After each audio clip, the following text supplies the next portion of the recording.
November 2వ తారీఖు ఆదివారము ద్వాదశి తిథి. దీనినే క్షీరాబ్ది ద్వాదశి అని అంటారు.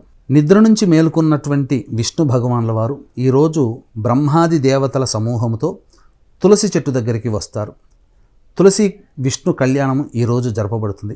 ఈ రోజున చేసినటువంటి ఎటువంటి దానమైనా కోటి వరప్రసాదితమవుతుంది. ఈ రోజున ప్రధానంగా శక్తి ఉన్నా లేకపోయినా ఏదైనా తమకు తోచిన దానము చేయమని శాస్త్రం.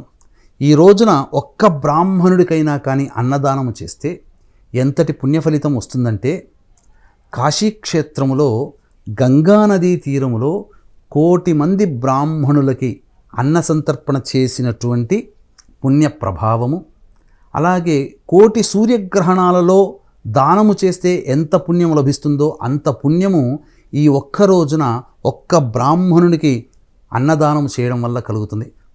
వీలైతే వస్త్రదానము చేయండి. ఈ రోజున ఖచ్చితంగా పెరుగు కూడా దానము చేయండి.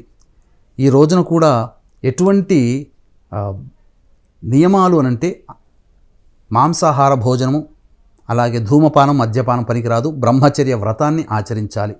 ఈ విధమైనటువంటి నియమాల్ని ఈ రోజున చేయండి. ఎంతో గొప్పదైనటువంటి పుణ్యాన్ని మీరు సొంతం చేసుకుంటారు. ఆవుని దూడతో సహా దానం చేసినటువంటి వ్యక్తికి ఆవు వెంట్రుకలు ఎన్ని ఉంటాయో అన్ని సంవత్సరాలు స్వర్గంలో నివసించే అధికారం కలుగుతుంది. వీక్షించేటువంటి ప్రేక్షకులు కూడా నవంబర్ 5వ తారీఖు రోజున కార్తీక పౌర్ణమి, 6వ తారీఖు రోజున మహాపద్మక యోగం, ఇట్టి పద్మక యోగం ఉన్నటువంటి రోజున మీ జాతకరీత్యా కలుగు అనేక రకాల సమస్యల నివారణకి, మరియు గురు రవి శుక్ర బుధ గ్రహాలు మారిన కారణం చేత శని ప్రభావం వలన ఈ అక్టోబర్ నవంబర్ నెలలో మారాయి గ్రహాలు. ఆ కారణం చేత అన్ని రాశుల వారికి కూడా సమస్యలు ఇబ్బందులు కలుగుతాయి. కావున ఈ దోషాల నివారణార్థమై సర్వదోష నివారణ పూజలు హోమాలు 6వ తారీఖు మధ్యాహ్నం 3 గంటలకి ప్రారంభమవుతుంది. 6వ తారీఖు 2 గంటల లోపల మీరు నమోదు చేసుకోవచ్చు. ఈ కార్యక్రమంలో నమోదు చేసుకున్నటువంటి వాళ్ళకి శక్తిపాతము చేసినటువంటి కరుంగలి మాల మీకు ఇవ్వడం జరుగుతుంది. అవకాశం ఉన్న వాళ్ళ స్క్రీన్పై కనిపించే నెంబర్లకి సంప్రదించగలరు.